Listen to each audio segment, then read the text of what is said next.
شیعت اسلام کی ایک بہترین تصویر کو کہتے ہیں۔ تشیع اسلام کی ایک بہترین تصویر ہے، یعنی اگر کوئی یہ جاننا چاہتا ہے کہ اسلام کی اعلیٰ ترین بہترین تصویر کیا ہے تو وہ تشیع کو سمجھے۔ ہم کسی عبداللہ ابن سبا کو نہیں پہچانتے۔ صلوات پڑھیں ذرا محمد و آل محمد پر۔ بھائی اسے بلند صلوات ہدیہ کر دیں نبی کی ذات پہ۔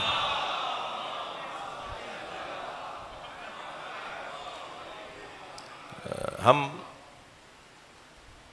عالم اسلام کی بات کریں گے، اس لیے کہ جس گھر میں اسلام اترا ہے اس گھر سے ہمارا دوسروں سے زیادہ تعلق ہے۔ جس گھر میں قرآن اترا ہے ہمارا دوسروں سے زیادہ اس گھر سے زیادہ تعلق ہے۔ جس گھر میں فرشتہ اترتا ہے ہم اسی گھر کی اولاد ہیں۔ توجہ چاہوں گا آپ سے، جس گھر میں قرآن اترا ہے ہمارا اسی گھر سے تعلق ہے۔ مجھے تو سمجھ میں نہیں آتا ان لوگوں کی منطق پر کہ جو یہ کہتے ہیں کہ قیامت میں علی پہلے نمبر پر ہیں مگر بولتے ہیں کہ دنیا میں چوتھے نمبر پر ہیں۔ جو اس دنیا کے اندر اللہ کے پیغام کو اخذ کرنے کا اہل اور قابل ہو وہی اولا ہے، وہی عرفہ ہے، وہی افضل ہے، وہی اولا ہے، وہی مولا ہے، اور ہمارا تعلق اس گھرانے کے ساتھ ہے۔ تو ہم اگر وارث اسلام اور وارث دین اور وارث قرآن اور وارث وحی الہی گھرانے سے تعلق رکھتے ہیں تو پھر سب سے زیادہ ذمہ داری ہماری ہی بنتی ہے کہ جو اللہ کا کلمہ پڑھنے والے ہیں، جو رسول اللہ کی خاتمیت کے مقر اور معترف ہیں، جو کعبے کی طرف رخ کر کے نماز پڑھتے ہیں، ان کی رکھوالی بھی ہم کریں،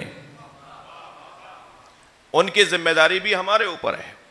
یہ کچھ دن کے بعد سمجھ لیں گے جو کسی بھی تکفیری مزاج کے لوگ ہیں جن کی تعداد آٹے میں نمک بھی نہیں کہی جا سکتی، یہ کچھ عرصے بعد سمجھ لیں گے کہ بغیر تشیع کے ان کا گزارا نہیں ہے۔ میں اور لفظوں کو بہتر کر کے کہتا ہوں، یہ صدی تشیع کی صدی ہے۔ تھوڑی سی توجہ بڑھائیے گا، اور یہ میرے جملے نہیں ہیں، رہبر معظم حضرت آیت اللہ العظمیٰ سید علی خامنائی کے جملے ہیں۔ وہ فرماتے ہیں یہ صدی تشیع کی صدی ہے، یہ تشیع کی صدی ہے۔ اس صدی میں جتنی تشیع نے جلوہ گری کی ہے تاریخ بشریت میں کسی نے نہیں کی۔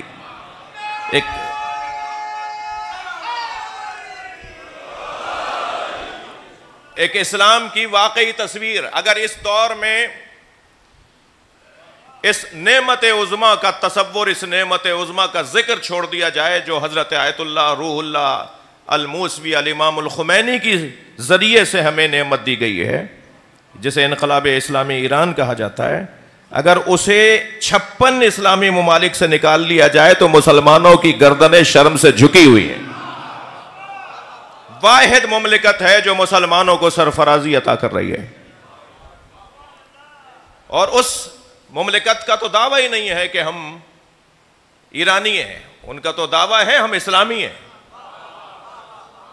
ان کا تو یہ اعلان ہی نہیں ہے کہ وہ ایرانی ہے، ان کا تو یہ اعلان، ہاں ان کی تعریفیں ایرانیوں کے لیے حق بنتا ہے کہ وہ ایرانیوں کی تعریف کریں، اس لیے کہ جس قوم نے، جس خطے نے اسلامی ہونے کو ثابت کیا ہے وہ ایرانی ہے، لیکن ان کا یہ دعویٰ نہیں ہے کہ ہم ایرانی ہیں، وہ کہتے ہیں ہم اسلامی ہیں۔ اگر آپ کچھ دیر کے لیے تصور کریں کہ یہ وجود نہ ہو، یہ مملکت نہ ہو، تو ہمارے پاس تو شرمندگی کے علاوہ کچھ نہیں ہے۔ میں ممبر پہ نام نہیں لے سکتا کہ کس کس پاکستان کے بڑے سیاستدان نے یہ جملے کہے ہیں جو میں کہہ رہا ہوں، وہ متحمل نہیں ہے کہ وہ اپنی تقریروں میں یہ بات کریں، لیکن آہستہ آہستہ یہ ماحول بنتا چلا جا رہا ہے۔ وہ دور قریب ہے کہ جب امام ظہور فرمائیں گے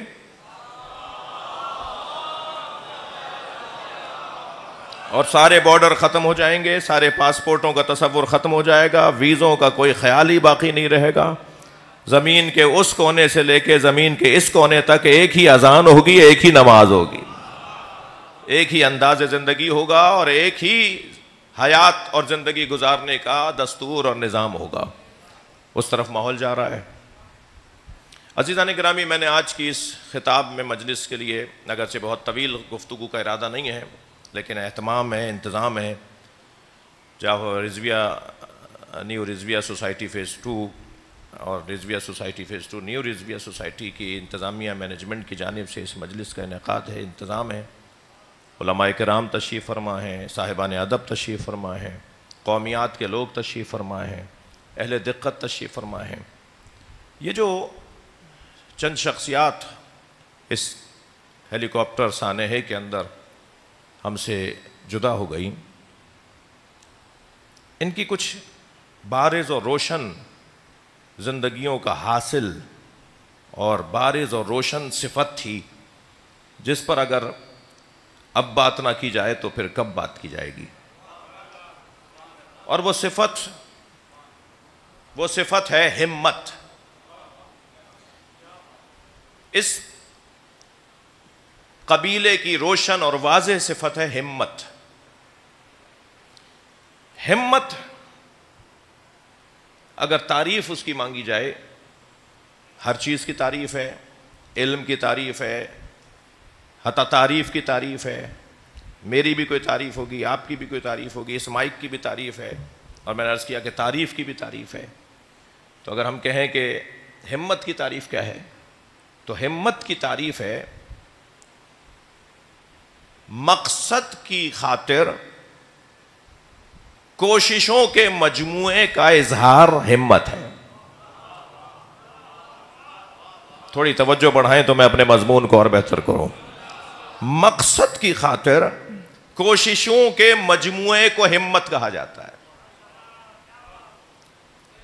مقصد جب تک طے نہیں ہوگا اس وقت تک اس کے لیے کوششیں نہیں ہوں گی، اور جب مقصد تک رسائی کے لیے کوششوں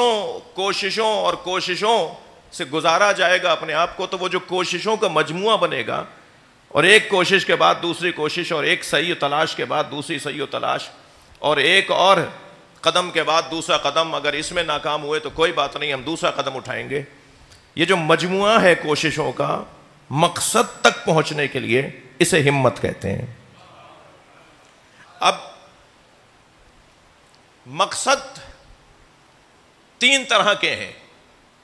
ایک مقصد ہے عالی، ایک مقصد ہے متوسط. میں کوشش کروں گا کہ وہ اردو کے الفاظ بولوں جو فارسی میں بھی ہیں، تاکہ میرے عزیز، میرے مہمان آغا سعید طالبینیاں بھی متوجہ ہوں کہ مضمون کیا چل رہا ہے.